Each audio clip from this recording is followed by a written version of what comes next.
welcome back to the Fermented World Homebrew channel. Thank you for joining me on this glorious sunny day.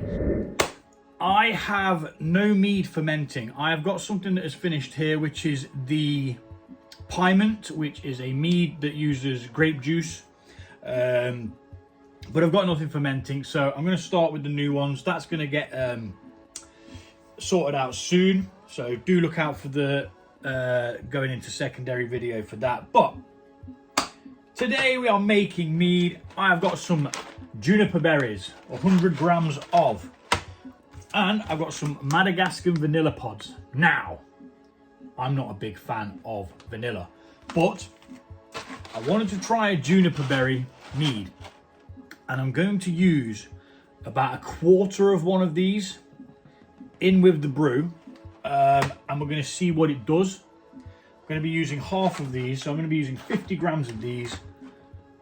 Actually, I'm going to say a third. I think a third of one of these. No, I'm going to do a quarter because I don't know how potent they are, and I don't want it to overpower the juniper berries. So we're going to do half of the berries in the fermentation, and then we're going to do the other half in secondary, and then possibly add a bit more vanilla if necessary.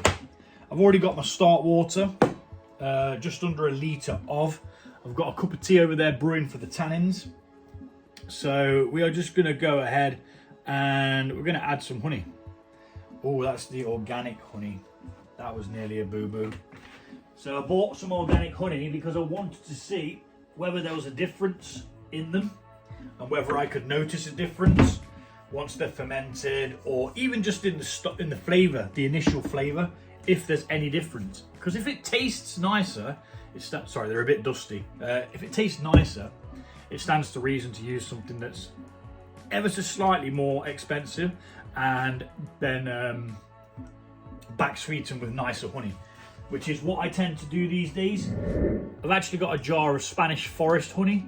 It was on offer a while back, and it's really, really nice. It's got a dark, really complex taste to it. A lot darker than what you'd normally expect from honey, but it is obviously a Spanish forest thing. So it's coming from flowers that are in a Spanish forest, I expect. So yeah, that's what we're going to be back sweetening this with. Always use your better honey to back sweeten. You can, if you've got loads of dough and you want to spend loads of money on supporting a beekeeper through the fermentation honey and the secondary honey, or the back sweetening honey, please do so. I don't. So I'm fermenting cheap honey, and then I'll sweeten it back up with one that's got a really nice flavour. So we've got just under a litre of water in here, and now we're going to add some honey. Honey. Now here's a bit of a weird one as well, look. They're different colours to my eyes, and even looking at that, they are one's ever so slightly darker than the other, aren't they? Or am I just tripping? Might be tripping. So always lick your lids. There's no point in wasting the honey. Oh, it's so good. You know, for cheap honey, this Hilltop honey is really good. The blossom version. I wouldn't use the one that's called clear honey, or I wouldn't even use the cheapest you could find. I find this Hilltop blossom honey really, really good. It's good flavour. It's probably blended. It's probably from loads of different countries and all mixed together and the what have you, but it's nice. So that's what matters really. And we're going to need a little bit of hot water out of here again to swizzle these containers out. Oh, it's so good. Right, so I'm going to speed this one up. Okay, so that is the 2 pots of honey in. As you can see, this has got quite a lot of crystallization at the bottom. Do not worry about that. That is perfectly normal for honey. The reason why, it's the lack of moisture makes it crystallize. Add moisture. Warm water is always best. Let's go get some. And you don't want to use too much because we've already got hot water in there.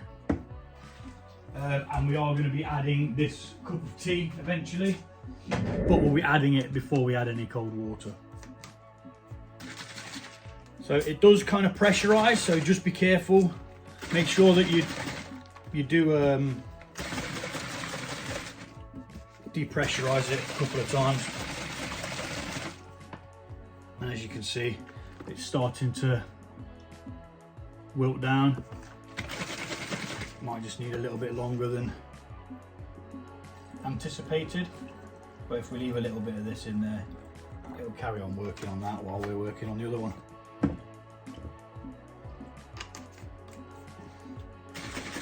I should have taken the hot water out of there, to be honest. Would have, should have, could have, but didn't.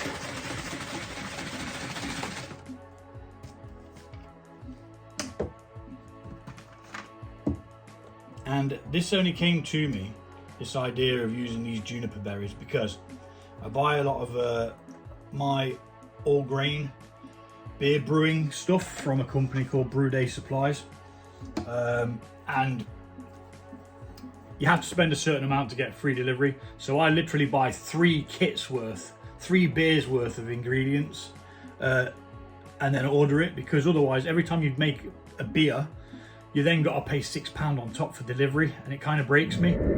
So that's why I do it. And I needed to spend a certain amount, so I just added these juniper berries and some Madagascan vanilla pods. Again, like I say, not a major fan of vanilla, but some things it does go well with. I went online and I said, what goes well with juniper berries? People were saying fruits. They were saying citrus fruits as well, which I wouldn't have thought it had gone well with. But they are quite tart and earthy themselves, somebody said. And then it said underneath vanilla, and I was like, well, I've bought both of them, so this is meant to be. So that's why we're here, brewing this. Right, what we're going to do now is we're going to mix that honey in to this hot water. We use hot water so that the honey mixes in a lot easier. Otherwise it can take forever to mix your honey in.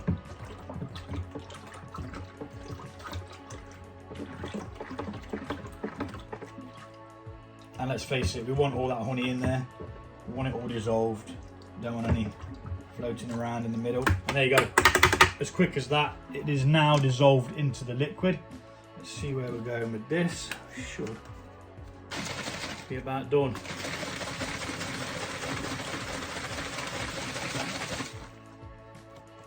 And there you go. All gone. So in that goes. Make sure we're not wasting any. Whoa, shit. Right, I can stay there. See if we've got any little driblets. Yep. Like that. We want it all. Now for the tea. It's been stewing for about 5 minutes. You can stew it longer if you so wish.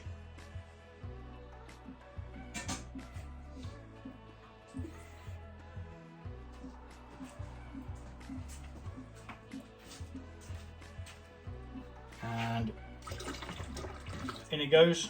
Obviously without the tea bag. That gives it a bit of tannins, adds an extra dimension to the overall beverage, and we'll just mix that in. So temperature check, it's going to be high, I know that. Always have one on my picture, so this is at 34. We're going to go fill this up to 4.5 litres with some cold water. Okay, we are now full up to the mark, but because of the amount of hot water I have put in, we have gone way over the shot of being able to pitch the yeast. I'm not sure what this says. It says rehydrate before use, which I'm not going to do. So anyway, this is a new yeast to me. I haven't used this yeast before. EC1118 I just thought I'll try a new yeast. It says it can be pitched into a higher end thing, but what I'm going to do is I'm just going to leave this covered in the sink, and I'm going to take the dog out and let that just chill a little bit in the sink, and we'll be back once it's cooled down slightly. To add the other ingredients, put it in the demijohn, slap an airlock on, job's a good one. What could possibly go wrong? Okay, so we've cooled down now to around the 22, which I'm happy with. I ferment at about 20 degrees. It did say to rehydrate it first, but I'm not going to. I've never done that before with any other yeasts, so I am going to try it without. If it works, I'll continue doing it without. If it doesn't work, then next time we shall indeed rehydrate the yeast. So we're going to put some yeast nutrients in this, which is 1 teaspoon per gallon. We've got slightly over a gallon, but that doesn't mean we need extra. We should just keep it as it is. That can move out of the way. Now we're going to be measuring out the other ingredients that are going into it, i.e. the juniper berries, which we're going to put directly into here. That needs to go in there. There's still a bit of sanitizing liquid in there. We don't want that. We're going to be weighing out our juniper berries, as I say. Going to get some scales. Not sure where the other part of the scales is, so we'll use a little tub. Just like that. Not that you can see it. That's better. So this is resealable, which is good. But the vanilla pod's on. So I'm going to have to find something like another one of these tubs to actually be able to do it with. Not sure what that was in there. Be alright. I want to try one of these actually.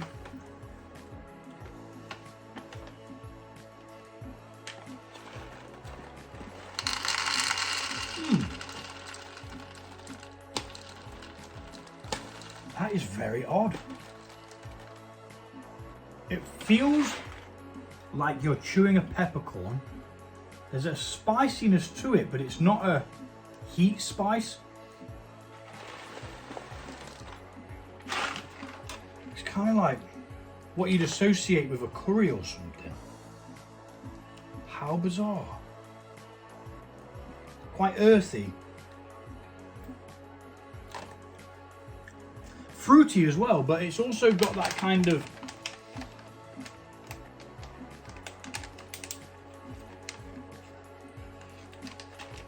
very peculiar taste. Now there's not much taste to them, so maybe we should use all of these in the get-go and try and source some more. But for now, we'll go with 50 grams. My hands are clean before the sanitary police get on my back saying using your hand is not sanitary. Well, it's been washed and in sanitizing water, in and out, all day. Cleaning this, cleaning that, cleaning this, cleaning that. So I'm gonna snip the top off this and grab one of these. Now I did only order one, but it looks like Matt from Brew Day Supplies has given me 5. Oh, okay, that's not like vanilla, like, it's kind of like a sweet vanilla.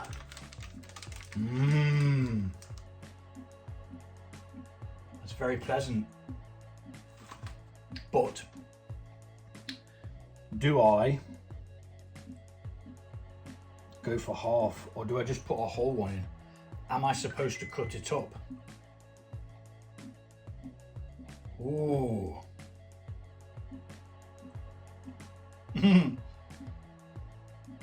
How peculiar. Right, so we said a quarter, didn't we? So let's do a quarter. I have no ideas if that's going to be enough. If you know and have used these before, please do tell me, because once it's started fermenting, I don't really want to take the lid off, but if I have to, because I haven't put enough in, I'd rather you tell me now. if you've used these before. I don't want it too potent. I want a tiny bit in there with, like, I want a hint of it, which is why I've gone quite small with the amount, because like I say, I've not used them before. So if anyone's got a bit of an insight on Madagascan vanilla pods and how to store them as well, that'd be good. I'm going to pop them in the fridge. Now they're wrapped up, just because I don't know how you store them. I will Google it, but for now they're going in there. These are just dried berries, so they can go in the ingredients cupboard.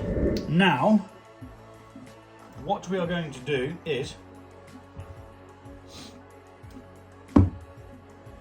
we are going to pop this yeast in here before we transfer it. Now I'm using a full packet. I wouldn't normally, if I was using the Mangrove Jack's packets, I would only use half. But I believe the Mangrove Jack's packets are 11 grams and this is only 5. So it is essentially around the same amount. We need a hydrometer reading, which is always quite important, so that we can tell what start gravity we've got. Now the juniper berries might add a little bit of sugar to that, but it will get fermented, and yeah, you know, I'm not too bothered about it. So 1/4 of a pod.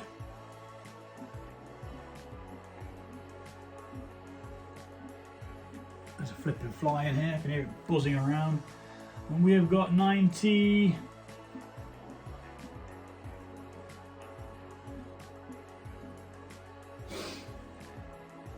Two, 4, 6. 96 as a start gravity, which I'm going to write on here quickly. OG 1.096. And the reason why it's not 1.100, which is normally what you'd get for a gallon batch, is because it's ever so slightly over the 1.5 litre mark. So that's why for that. So that's going to go back in there because it's all been sterilised.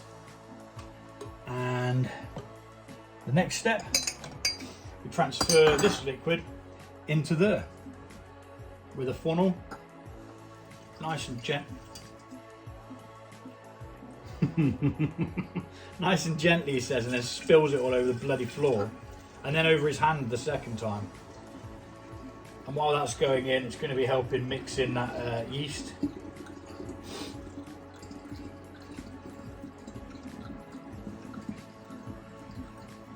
Now you can do this however you like. If you have a different way of doing it and you have a different way of preparing your mead, do it your way, that's perfectly fine. If you want to brew what I'm brewing, you need to use the ingredients I'm using and the quantities I'm using. It doesn't matter how you put them together, but it does matter that you use the quantities that I use if you want to brew this particular mead.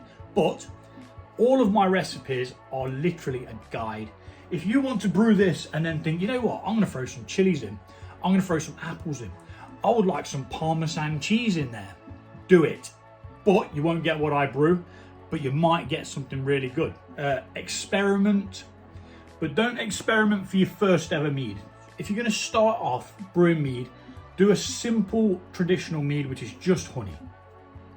From there, once you've got the fundamentals in your head of what you need to do, how much you need to keep care of everything sanitized and stuff like that, that's when you can start branching out. Otherwise, you're risking wasting a lot of ingredients and stuff like that. So I'm going to speed this bit up and we should be back in a second.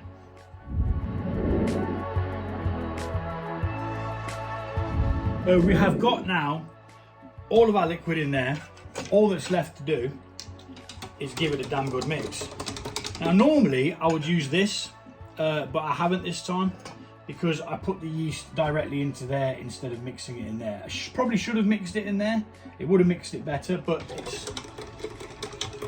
it'll be fine. Give it a bit of a beating. Get some oxygen in there. I mean, it's got some oxygen in there anyway whilst you're putting the thing through in the funnel, but you want to make sure that all of your berries are a little bit damp, all got a bit of water on them, or liquid, whatever you want to call it.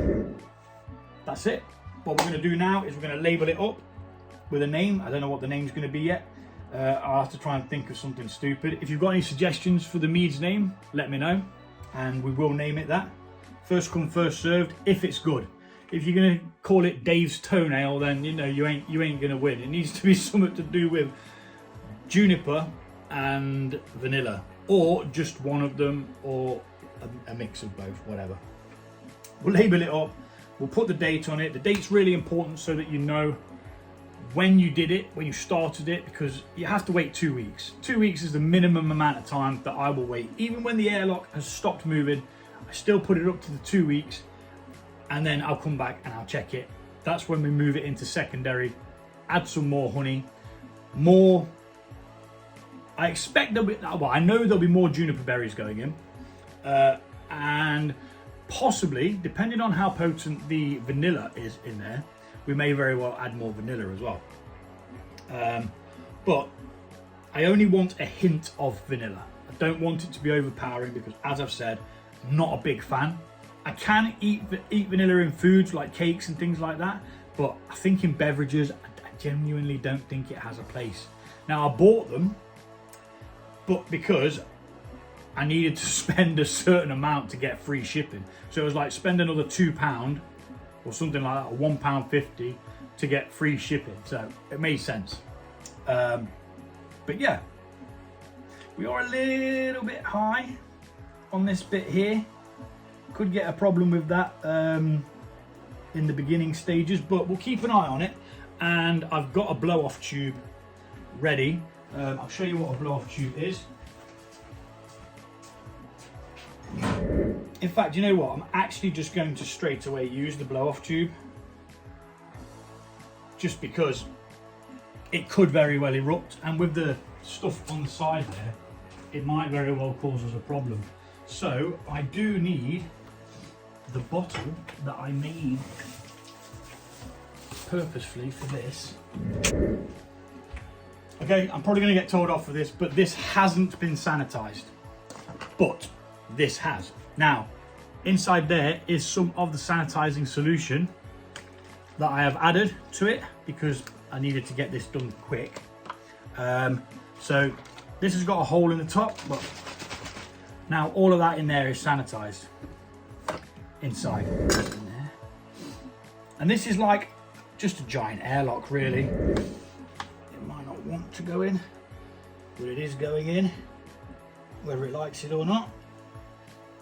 And it's going to go down into that water, which is sanitary, which is going to keep this sanitary because that's attached to that. It goes down into there. Now, what this is literally for is if this goes really, really active because of the fruits that's in there, or the berries, whatever you want to call it, and the fact that we're quite high up, it will erupt and it will come through the airlock, but then it will go down into this tube.